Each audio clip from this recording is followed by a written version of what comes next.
الحشوة وهقفل الساندوتش كويس قوي. طبعا انا ما بكترش الحشوة عشان العيش ما يتقطعش او ما تحسوش كده ان هو اتبل وباش. طبعا دي حاجة مهمة جدا ان احنا نبقى واخدين بالنا منها.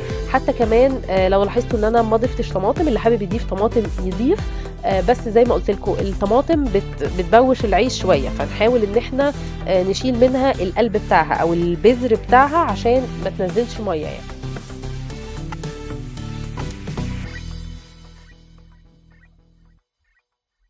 اهو بصوا برمتها كويس قوي، ظبطت كده الجوانب وببرم الساندويتش كويس قوي وبقفل عليه، وبعد كده هبتدي ان انا اقطعه. طبعا انا عايزاها فطاير، انا مش عايزاها ساندويتش كامل كده زي ما هو لانه هيبقى كبير قوي، فانا هعملها